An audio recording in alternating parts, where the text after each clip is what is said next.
அல்லேலூயா. வந்திருக்கிற உங்கள் ஒவ்வொருவரையும் என் தேவன் ஆசீர்வதிப்பார். கர்த்தர் தாம் சொன்ன வார்த்தையின்படியே உங்களை கொஞ்சம் மேலே மேலே உயர்த்துவார். ஆமென் சொல்லுங்க. அல்லேலூயா. ஏன்னா கர்த்தருடைய மனுஷ வார்த்தை மாறிடும், பொய்யா போயிடும். ஆனால் தேவனுடைய வார்த்தை மாறாது. ஆமென் சொல்லுங்க. அதுவும் அது நிறைவேறாம மாறாது.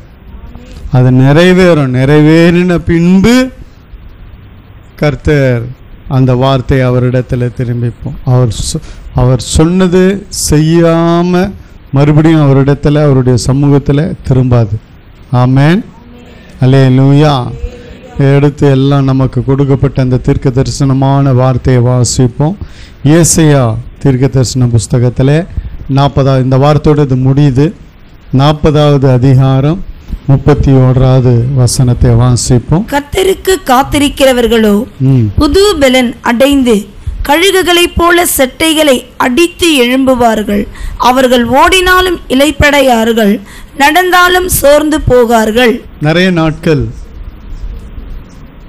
எழும்புவதை குறித்து தான் என்னோடு இடைப்பட்டு கொண்டே இருந்தார். ஜனங்களுக்காக எழும்போம், ஜனங்களும் எழும்புவார்கள். ஜனங்களுக்காக நானும் ஒரு சில காரியத்தை எழுப்ப வேண்டியதை எழுப்புவேன். உயர அல்லேலூயா. உனக்காக எல்லாம் கர்த்தர் இந்த மாதத்தில், இந்த 7ஆம் மாதத்தில் நமக்கு கொடுக்கப்பட்ட வார்த்தை, கர்த்தருக்கு காத்திருக்கிறவர்கள். அல்லேலூயா. கர்த்தர் செய்வார். என் வாழ்க்கையில் ஆண்டவரை நான் விடமாட்டேன் அப்படி என்று சொல்லி காத்து கொண்டிருக்கிறவங்களுக்கு கர்த்தர் இந்த மாதத்தில் பெரிய வாசலை திறக்க போகிறார். உயர எழும்பும்படி கர்த்தர் இரக்கம் செய்வார். ஆமென் சொல்லுங்க. கர்த்தருக்கு காத்திருக்கிறவர்களோ முதல்ல அவங்களுடைய அந்த விடாய்த்து போன, சோர்ந்து போன, பலவீனப்பட்டு போன ஆவியை உற்சாகப்படுத்தும்படி புது பலத்தை கொடுக்கிறார். பலனிழந்து சோர்ந்து போயிடுறாங்க ஜனங்க. நடக்காதப்போ, காரியம் நடக்காதப்போ, காரியங்கள் எதிரடையாக இருக்கும் பொழுது, எதிர்மறையாக இருக்கும் பொழுது, நமக்கு விரோதமாக இருக்கும் பொழுது, நம்ம நினைச்சது நடக்காத பொழுது ஜனங்க சோர்ந்து போயிடுறாங்க. அதனால தான் கர்த்தர் எடுத்த உடனே காத்திருக்கிறவங்க மேலெல்லாம் ஒரு பலனை கர்த்தர் அனுப்புகிறார். அல்லேலூயா. கர்த்தருடைய பரிசுத்த நாமத்துக்கு மகிமை உண்டா. அப்போ காத்திருக்கிற அத்தனை தேவ பிள்ளைகள் மேலே கர்த்தரே பலத்தை கொடுக்கிறார், பலத்தை அனுப்புகிறார். ஆமென் சொல்லுங்க. அல்லேலூயா. நான் சொல்றது எல்லாமே அப்படியே உங்கள் வாழ்க்கையில் நிறைவேறி கொண்டிருக்கிறது. நிறைவேறும். சாட்சியாய் கர்த்தர் வைப்பார். நான் விசுவாசமாய் பேசுகிறேன். நீங்களும் விசுவாசமாக இதை ஏற்றுக்கொள்ளணும். கர்த்தர் சொல்லாமல் ஒன்றும் இங்கே சொல்கிறதில்ல. ஆமென் சொல்லுங்க. அல்லேலூயா. அப்போ பாருங்க, காத்திருக்கிறவர்கள் மேல் ஒரு புது பலனை கொடுத்து அவர்கள் புது பலன் அடைந்து, அந்த பலன் வந்தாதான் கழுகை போல எழும்ப முடியும். அந்த பலன் இல்லாம எழும்ப முடியாது. அந்த பலனை யாருக்கு கொடுக்கிறார் என்றால் காத்திருக்கிறவர்களுக்கு கர்த்தர் கொடுக்கிறார். அல்லேலூயா. தன் வாழ்க்கையில பெரும் பகுதி கர்த்தருக்காக காத்து கொண்டிருந்தது எல்லாம் கர்த்தர் நினைக்கிறார். எத்தனையோ வருஷமா காத்திருக்கிறதை, எத்தனையோ மாதங்களாய், வாரங்களாய் கர்த்தருக்காக கர்த்தர் செய்வார், செய்து முடிப்பார். கர்த்தர் சூழ்நிலையை மாற்றுவார், என் போராட்டத்தை மாற்றுவார், என் குறைகளை நீக்குவார் என்று சொல்லி பல நாட்கள், பல மாதங்கள் கண்ணீரோடு காத்து கொண்டிருந்து, ஆண்டவரே நீங்கள் இறங்க மாட்டீங்களா, நீங்கள் இறங்க மாட்டீங்களா, நீங்கள் இறங்க மாட்டீங்களான்னு சொல்லி கண்ணீரோடு காத்து கொண்டிருந்த தேவ பிள்ளைகளுக்கு கர்த்தர் ஒரு பலனை முதல்ல அனுப்புறார். ஆமென் சொல்லுங்க. அல்லேலூயா. அந்த பலன் வரும் பொழுது தான், அந்த பலன் இறங்கும் பொழுது தான், இப்போ கரண்ட்ல கரண்ட் இருக்கு, சுவிட்சை போட்டால் தான் லைட் எரியும். இந்த கரண்ட் அங்கே போன உடனே அங்கே பல்பு பளிச்சுன்னு எரியும். அதே போல தான் இந்த பலன் இறங்கின உடனே நீ கழுகை போல செட்டைகளை அடித்து எழும்புவாய். அல்லேலூயா, அல்லேலூயா. அந்த பலத்தை கர்த்தர் உன் மேலே வைக்கிறார். இனி யாரும் உன்னை அசைத்து பார்க்க முடியாத ஒரு பலத்தை கர்த்தர் கொடுக்கிறார். அல்லேலூயா, அல்லேலூயா. சும்மா உன்னை ஆட்டி அசைச்சு பிடுங்கி எடுத்துடலாம் நினைக்கிறாங்க. இல்லை, அது அப்போ. ஆனால் இப்போ கர்த்தருடைய வார்த்தை வருகிறது, என் பலத்தை கொடுக்கிறேன். என் பலத்தை யார் தொட முடியும்? புது பலன் அடைந்து அவர்கள் கழுகை போல சேட்டைகளை அடித்து மேலே எழும்புவாங்க. உன் வாழ்க்கை எழும்புங்க, உன் வாழ்க்கை எழும்பு. உன் குடும்பம் அப்படியே இருக்காது. ஆமென் சொல்லுங்க. நிறைய பேருக்கு கர்த்தர் தீர்க்க தரிசனமா சொல்றாரு, உன் வேலையும் வருமானமும் அப்படியே இருக்காது, அது உயரும். அல்லேலூயா. எழும்போம், உன் வருமானம் எழும்போம், உன் வாழ்க்கை எழும்போம், உன் சூழ்நிலைகள் எல்லாம் மாறி நீ எழும்புவாய். அல்லேலூயா. எங்கேயோ ஒரு மூலையில உக்காந்துட்டு இருக்கவும் புரண்டு புலம்பி அழவும் உன்னை தெரிந்து கொள்ளவில்லை. அதற்கு ஏற்ற நேரம் வந்திருக்கிறது, நீ எழும்ப. அதுக்கு தான் இந்த வார்த்தையை கொடுத்து உன்னை உற்சாகப்படுத்துகிறார். எல்லாம் எழும்போம். ஆமென் சொல்லுங்க. ஒரு இடத்துல எழும்புறத குறித்து ஒரு வசனம் காண்பித்தார் கர்த்தர். அந்த வசனத்தை வாசிப்போம், எல்லாரும் சேர்ந்து எடுத்துக்கொள்ளுவோம். என்னாகும் புஸ்தகம் 24:17 எடுங்க. அவரை காண்பேன், இப்பொழுது அல்ல, அவரை தரிசிப்பேன், சமீபமாய் அல்ல. ஒரு நட்சத்திரம் யாக்கோபிலிருந்து உதிக்கும், ஒரு நட்சத்திரம் யாக்கோபிலிருந்து உதிக்கும். ஒரு செங்கோல் இஸ்ரவேலிலிருந்து எழும்பும், ஒரு செங்கோல் இஸ்ரவேலிலிருந்து, இந்த ஜனங்களிலிருந்து எழும்பும். ஒரு செங்கோல் எழும்பும். ஆமென் சொல்லுங்க. அல்லேலூயா. உனக்காக ஒரு செங்கோல் இஸ்ரவேலிலிருந்து எழும்பும்.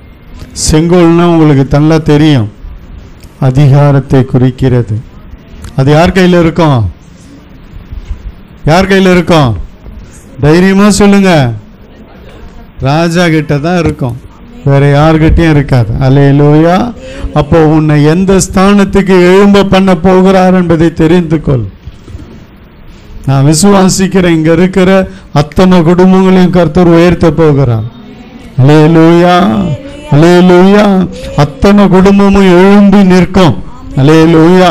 கர்த்தருக்கு ஸ்தோத்திரம். ஒரு செங்கோல் இஸ்ரவேலில் இருந்து எழும்பினது. அது என்ன பண்ணும்னா பாருங்க, அது என்ன பண்ணும்? வாசிங்க, இப்போ வாசிங்க. அது மோவாபின் எல்லைகளை நொறுக்கி சேத் புத்திரர் எல்லாரையும் நிர்மூலமாக்கும். புது பலன் வருது. எதுக்கு கொடுக்கிறார்? ஒரு செங்கோல் உனக்காக எழும்புகிறது. அது என்ன செய்யனா, உனக்கு எதிராளிகளை நொறுக்கி போடும். அல்லேலூயா.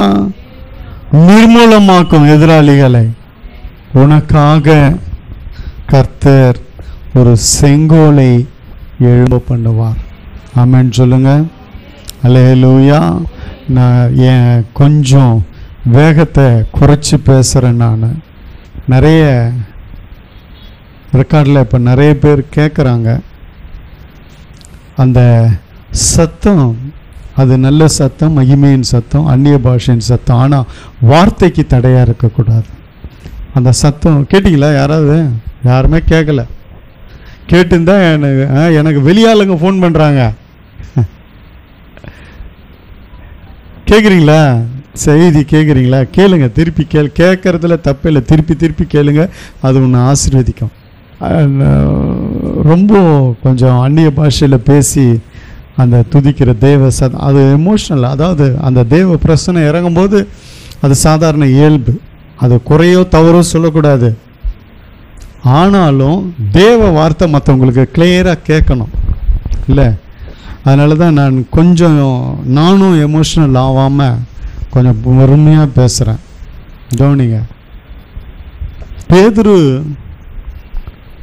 வார்த்தை, தேவனுடைய வார்த்தை பேசி கொண்டிருக்கும் பொழுது எல்லாரும் பரிசுத்த ஆவியினால நிரம்பினாங்க. பரிசுத்த ஆவியில் பேசும்பொழுது நிரம்புறது ரொம்ப நல்லது. ரொம்ப அதிகமாக இருந்தது, வாய்ஸ் கேட்க முடியல, உங்கள் செய்தி கேட்க முடியல அப்படின்னு சொன்னாங்க. அதனால் கொஞ்சம் அமைதி காத்து தேவ வார்த்தையை கேளுங்க, அது உங்களை ஆசீர்வதிக்கும். மறுபடியும் கேட்டு நீ அந்நிய பாஷையில் சத்தமாக நீ பேசு. நிறைய நான்லாம் வந்து படுத்துன்னு கேட்டுனே இருப்பேன், திடீர்னு அபிஷேகத்தில் நிரம்பிடுவேன், அப்படியே மனசுக்குள்ளேயே அந்நிய பாஷையில் பேசினே இருப்பேன். நிறைய வாட்டி அந்த மாதிரி நடந்திருக்கு. எத்தனை பேருக்கு அந்த மாதிரி ஆகிருக்கு?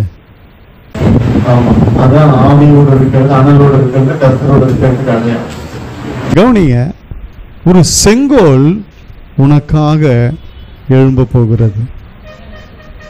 அல்லேலூயா. செங்கோல் என்பது அதிகாரத்தை குறிக்கிறது, ஆளுமையை குறிக்கிறது. ஆமென் சொல்லுங்க. ஒரு கழுகு சட்டைகளை அடித்து எழும்பும் பொழுது அது உயர பறக்க போகிறது என்ற அர்த்தம், உயர எழும்ப போகிறது அர்த்தம்.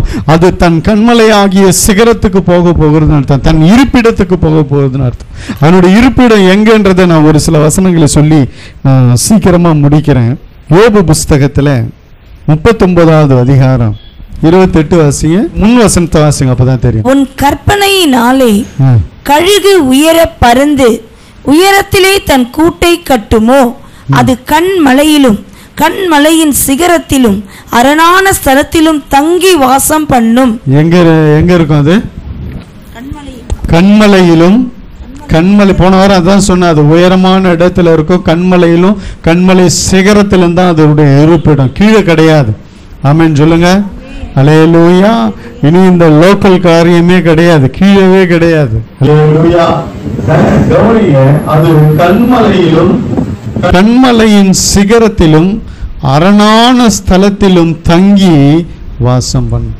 அவ்வளவு உயரத்துக்கு போனாலும் அடுத்த வசனம் சொல்லுகிறது, அங்கே இருந்து இரையை நோக்கும், அதன் கண்கள் தூரத்தில் இருந்து அதை பார்க்கும். அதன் கண்கள் தூரத்தில் இருந்தாலும் பார்க்கும். இது எப்படி என்னால் கர்த்தர் கொடுக்கிற, கர்த்தர் செய்கிற காரியம். கொஞ்சம் என்னோட கவனிங்க, முடிக்க போகிறேன். நான் உங்களை குறித்து, உங்கள் வாழ்க்கையை குறித்து, உங்கள் எதிர்காலத்தை குறித்து நான் பேசிக்கொண்டிருக்கிறேன்.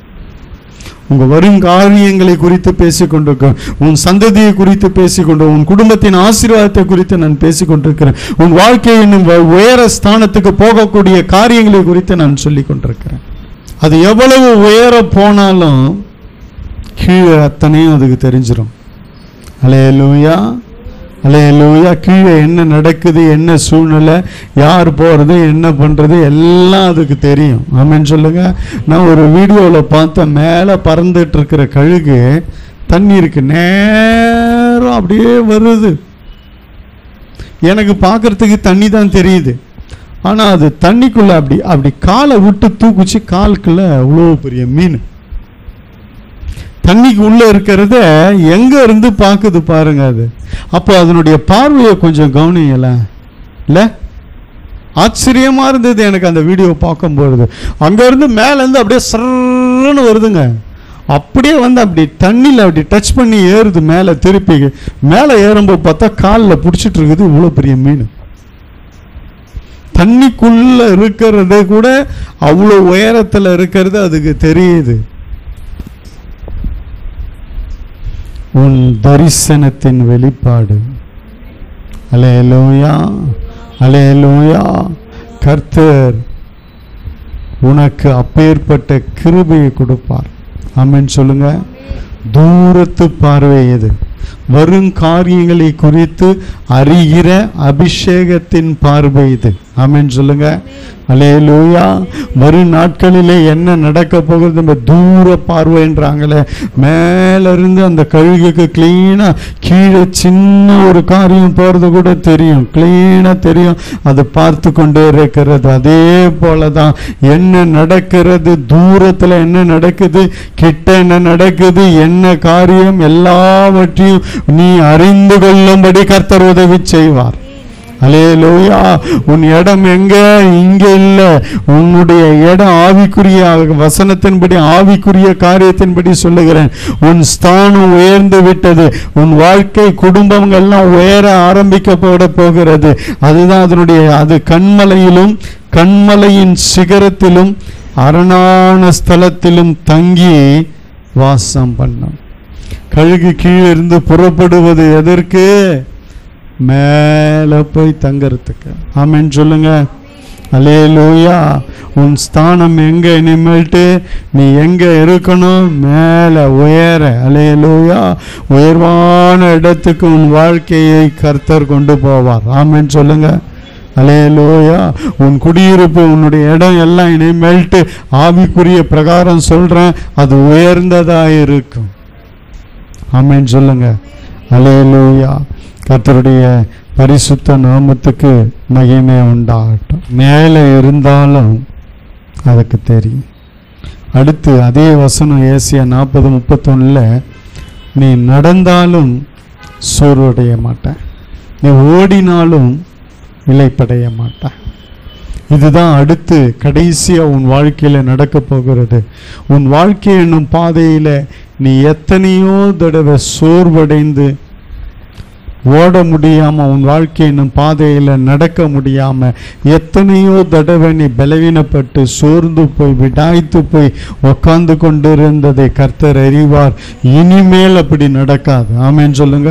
உன்னை சோர்வுக்குள்ளாக்க முடியாது. அல்லேலூயா. எத்தனையோ தடவை நம்ம கண்ணீரோடு அழுதுன்னு உட்கார்ந்து இருக்கிறோம்ல, ஒரு சில காரியத்துக்காக, சூழ்நிலைக்காக கலங்கி இருக்கிறோம்ல, கண்ணில் தண்ணி வரலன்னா கூட விடாய்த்து போய் சோர்ந்து போய் அமர்ந்து இருக்கிறோம்ல. அல்லேலூயா. நான் டீ சாப்பிட்டு இருக்கிறேன், ஒருத்தர் வராரு, வந்து டேஸு புஷ்ன்ட்டு, அப்படிப்பா ஒரு டீ போடுப்பா, என்ன பண்ணுறதுனே தெரில, தலைவலிக்குது அப்படின்னு சொல்லி உக்காடுறார். நான் கேட்டுருந்தாங்கிறேன். இந்த மாதிரி எத்தனை தடவை நம்ம சோர்ந்து போய் விடாய்த்து போய் உக்காந்துருக்கிறோம். நம்ம வாழ்க்கையில் இருக்கிறோமா இருந்திருக்கிறோம்ல எத்தனையோ தடவை. ஆனால் இனி நீ ஓடினாலும் இளைப்படைய மாட்டாய், நடந்தாலும் சோர்வடைய மாட்டாய். அல்லேலூயா. ஏன்னா உனக்கு வழிகாட்ட போகிறது உயரத்தில் மேலே எழும்ப போகிறது. ஆமென் சொல்லுங்க. எழும்பத்தை குறித்து நான் பேசி கொண்டிருக்கிறேன். எழும்பும் என்ற வார்த்தையை வைத்து ஆதாரமாய் நான் சொல்லி கொண்டிருக்கிறேன். ஒரு வசனம் இருக்கு, வாசிங்க. என்னாகுமா 9:17. மேகம் கூடாரத்தில் இருந்து மேலே எழும்பும் போது இஸ்ரவேல் புத்திரர் பிரயாணம் பண்ணுவார்கள். மேகம் தங்கும் இடத்தில் இஸ்ரவேல் புத்திரர் பாளையம் இறங்குவார்கள். அல்லேலூயா. மேகம் எழும்பும், இஸ்ரவேல் ஜனங்கள் நடப்பாங்க. உனக்காக உன் வாழ்க்கையிலே நீ சோர்வடையாதபடி, இளைப்படையாதபடி, நடந்தாலும் சோர்வடையாத, ஓடினாலும் இளைப்படையாதபடி கர்த்தர் உன்னை வழி நடத்தும்படி ஒரு மேகம் எழும்பி நிற்கும். கர்த்தர் செய்கிறது என்னன்னா, கர்த்தருக்கு காத்திருக்கிறவங்க புது பலன் அடைந்து கழுகை போல சேட்டைகள் அடித்து எழும்புவார்கள். அவர்கள், அந்த காத்திருக்கிறவர்கள், ஓடினாலும் இளைப்படையார், நடந்தாலும் சோர்வடையார். அப்போ இளைப்பும் சோர்வும் இத்தனை ஆண்டுகள் நம் வாழ்க்கையிலே இன்றியமையாம ஒட்டி கொண்டிருந்தது. அப்படியே இன்றியமையாததா இருந்தது. ரொம்ப நம்ம வாழ்க்கையில் இருந்தது. அடிக்கடி சோர்வு, அடிக்கடி இளைப்பு, வாழ்க்கையை குறித்து வெறுப்பு. ஏன் என் வாழ்க்கை இப்படி இருக்கு, இதெல்லாம் நம்ம கலங்கிச்ச, என்னடா குடும்பம், என்னடா பிள்ளைங்க, என்னடா வாழ்க்கை, இப்படியெல்லாம் சொன்னது உண்டு. சொல்லியிருக்கிறோம்ல, சொல்லியிருக்கிறோம். என்ன வாழ்க்கையோ இது சே அப்படின்னு இளைப்படைந்து சோர்வு. நடக்கிறது என்பது, ஓடுறது என்பது வாழ்க்கையை குறிக்கிறது. அந்த பாதையில கர்த்தர் இனி ஒரு மாற்றத்தை கர்த்தர் கொண்டு வர போகிறார். உன் வாழ்க்கையில அந்த மாதிரி பாதை, சூழ்நிலை எல்லாம் மாறப்போகிறது. அல்லேலூயா. நீ தொடர்ந்து ஓடும்படி, இளைப்படையாம ஓடும்படி, சோர்வடையாம நடக்கும்படி உன் வாழ்க்கையில உனக்காக உன்னை வழிநடத்த ஒரு மேகம் எழும்பும். அந்த மேகம் உன்னை வழிநடத்த ஆரம்பிக்கும். அந்த மேகம் நிற்க வேண்டிய இடத்துல உன்னை நிற்க வைக்கும், நடக்க வேண்டிய இடத்துல உன்னை நடக்க வைக்கும். அல்லேலூயா. அந்த மேகத்தை பார்த்து கர்த்தருடைய சமூகம் அது நான் சொல்லுகிறது. அல்லேலூயா. கர்த்தருடைய சமூகம் உன்னை வழி நடத்தும். நீ இளைப்படையாது. அதுக்கு தான் அந்த புது பலன். நீ எங்க உட்காரணுன்றது அது தீர்மானிக்கும். நீ எங்க நடக்கணும்ன்றது அது தீர்மானிக்கும். நீ எப்படி எந்த திசையில போகணுன்றது அது தீர்மானிக்கும். இஸ்ரவேல் புத்திரர்கள் அத்தனை லட்சம் பேரையும் இந்த ஒரே ஒரு மேகம் வழி நடத்தினது. அத்தனை லட்சம் ஜனங்களும் மேகம் எழும்பின பொழுது உடனே அதை பார்த்து பின்தொடருவார்கள். அது எப்படியெல்லாம் வளைஞ்சு போகுதோ அப்படியெல்லாம் போவாங்க. அது இறங்கும் பொழுது உடனே அங்கே இறங்கிடுவாங்க. அல்லேலூயா. அதே போலதான் நீ நடந்தாலும் சோர்வடைய மாட்டாய், ஓடினாலும் இளைப்படைய மாட்டாய். காரணம், உனக்காக கர்த்தர் மேகமாய் எழும்பி உன்னை வழி நடத்துவார். அல்லேலூயா. நீ எங்க போய் இறங்கணும்னு அவருக்கு தெரியும். திருப்பி எங்க வண்டி எடுத்தா எங்க போய் நிற்கணும்னு தெரியும். எங்க போகணும் வரணும். நீ சோர்வடையாதபடி இளைப்படையாதபடி கர்த்தர் நடத்துவார். அதேதான் 20 வாசிங்க, அந்த வசனத்தை 21 வாசிங்க. மேகம் சாயங்காலம் தொடங்கி விடியற் காலம் மட்டும் இருந்து விடியற் காலத்தில் உயர எழும்பும் போது உடனே பிரயாணப்படுவார்கள். பகலில் ஆகிலும் இரவில் ஆகிலும் மேகம் எழும்பும் போது பிரயாணப்படுவார்கள். ஆமென். பகலோ இரவோ நீ இளைப்படையாதபடி சோர்வடையாதபடி உன்னை நடத்தும்படி ஒரு மேகம் எழும்பும். எழும்பும் என்பதை குறித்து நான் வைத்து ஆதாரமாய் பேசிக் கொண்டிருக்கிறேன். தேவ பிள்ளையே, உனக்காக எழும்பும். ஆமென் சொல்லுங்க. அல்லேலூயா. கர்த்தருடைய பரிசுத்த நாமத்துக்கு மகிமை உண்டாகட்டும். இப்ப வாசிங்க உபாகமம் 2:7. உன் தேவனாகிய கர்த்தர் உன் கை கிரியைகளில் எல்லாம் உன்னை ஆசீர்வதித்து வருகிறார். இந்த பெரிய வனாந்தர வழியால் நீ நடந்து வருகிறதை அறிவார். இந்த 40 வருஷமும் உன் தேவனாகிய கர்த்தர் உன்னோடே இருந்தார், உனக்கு ஒன்றும் குறைவுபடவில்லை என்று சொல் என்றார். வனாந்தர பாதையில நடந்து இப்ப நம்ம கானானுக்கு நேராய் நடந்து கொண்டிருக்கிறோம். நம்முடைய வாழ்க்கை பரலோகத்துக்கு நேராய் நடந்து கொண்டிருக்கிறது, நடத்தப்படுகிறது. அல்லேலூயா. இந்த பாதையில கர்த்தர் இருப்பார். ஆமென் சொல்லுங்க. நீ நடந்தாலும் ஓடினாலும் இளைப்படையாம சோர்வடையாம இருப்பதற்கு கர்த்தர் உன்னோடு கூட வருவார். ஆமென் சொல்லுங்க. 8:4 வாசிங்க அதே உபாகமத்துல. இந்த 40 வருஷமும் உன் மேல் இருந்த வஸ்திரம் பழையதாய் போகவும் இல்லை, உன் கால் வீங்கவும் இல்லை. ஆமென். நீ நடந்த பொழுது கால் வீங்க. வனாந்திர பாதையில நடந்தார்கள். அந்த பாதையில அவங்க சோர்வடையில, அவங்க செருப்பு தேயல, அவங்க வஸ்திரம் கிழியல, அவங்க இளைப்படையல. மேகம் 10 நாள் போச்சுன்னா 10 நாளா நடப்பாங்க. எழும்பி உடனே இறங்கிடுச்சுன்னா உடனே இறங்கிடுவாங்க. போயிட்டே இருப்பாங்க. அந்த வனாந்தரத்தில் நடக்கிறாங்க. அல்லேலூயா. அங்கே அத்தனை பேர் மேலும் கர்த்தருடைய பலன் இருந்தது. கர்த்தர் வழி நடத்தினார். அவங்க சோர்வு இல்லை, அசதி இல்லை. சின்ன குழந்தையிலிருந்து அத்தனையும் நடக்க ஆரம்பிக்கும். அல்லேலூயா. இதெல்லாம் நம்மளுக்கு வசனம் தெரியும் தான். ஆனாலும் கர்த்தர் இனிமேல் அந்த புது பலன் உடந்து நீ கழுகை போல சேட்டைகளை அடித்து எழும்பிட்டேன்னா இனி நீ ஓடினாலும் இளைப்படைய மாட்டாய், நடந்தாலும் சோர்வடைய மாட்டாய். உன் வாழ்க்கையில என்ன வந்தாலும் ஸ்டாண்டர்டா ஸ்டடியா நீ நிப்ப. ஆமென் சொல்லுங்க. எப்பேற்பட்ட காரியம் வந்தாலும் உன்னை அசைக்க முடியாது. உன் பாதை கரெக்டா நடந்து கொண்டு இருக்கும், பாதை கரெக்டா போய் கொண்டிருக்கும், உன் வாழ்க்கை கரெக்டா சரியா நடந்து கொண்டு இருக்கும். இடையில குறுக்கல என்ன காரியம் வந்தாலும் உன்னை இளைப்படையவும் சோர்வடைய வைக்கவும் முடியாதுன்ற. அல்லேலூயா. கர்த்தருடைய இதுக்கு முன்னாடி ஒரு சின்ன காரியம் வந்தா கூட அப்படியே இப்படி ஆயிடுச்சு அப்படி ஆயிடுச்சுன்னு அப்படியே சோர்ந்து போயிடுவோம். ஆனா இனி அப்படி அல்ல. விடு, பார்த்துக்கலாம், கர்த்தர் பார்த்துப்பார். அல்லேலூயா. கர்த்தர் நடத்துகிறவர் நம்மோடு இருக்கிறார். மேகம் எழும்பி விட்டது, நான் போய் தான் ஆக வேணும், நான் புறப்பட்டு போக வேணும், என் இலக்கு கானான், நான் புறப்பட்டு நடந்து போய் ஆக வேண்டும், போய் கானானுக்கு சேர வேண்டும் என்று சொல்லி வழியில் இருக்கிற அத்தனை இடரிலும் உதறி தள்ளிவிட்டு நீ எழும்பி நடப்பாய். உனக்காக ஒரு மேகம் எழும்பும். அல்லேலூயா. உன்னை வழி நடத்தும்படி, உன்னை எங்கேயும் உட்கார வைக்க முடியாது, எங்கேயும் நீ சோர்வடைய மாட்டாய், நீ எங்கேயும் இளைப்படைய மாட்டாய். நீ தொடர்ந்து உன் வாழ்க்கையில நடந்து கொண்டே இருப்பாய். உன் வாழ்க்கை தொடர்ந்து கரெக்டா சரியா போய்கொண்டே இருக்கும். அல்லேலூயா. இடையில வருகிற சத்துருக்களுக்கெல்லாம் செங்கோல் எழும்பும், எல்லாவற்றையும் முட்டி மோதி நிர்மூலமாக்கும். ஆமென் சொல்லுங்க. அல்லேலூயா. உனக்காக ஒரு செங்கோல் எழும்ப பண்ணுவார், மேகத்தை எழும்ப பண்ணுவார் வழி நடத்தும்படி. அல்லேலூயா. இனி நீ எங்கேயும் உட்கார முடியாது, உன்னை உட்கார வைக்கவும் முடியாது. எந்த சூழ்நிலையிலும் நீ சோர்வடைந்து போக மாட்டாய். கர்த்தருடைய பலன் இருக்கும், கர்த்தருடைய வார்த்தை இருக்கும். கர்த்தருடைய மேகம் எழும்பி உன்னை எங்கேயும் உட்கார வைக்காம சரியான லக்குக்கு நீ போய் சேரும்படி உன்னை வழி நடத்தும். இன்னும் 2 வசனம் இருக்கு, வாசிங்க. ஏசாயா 25:9.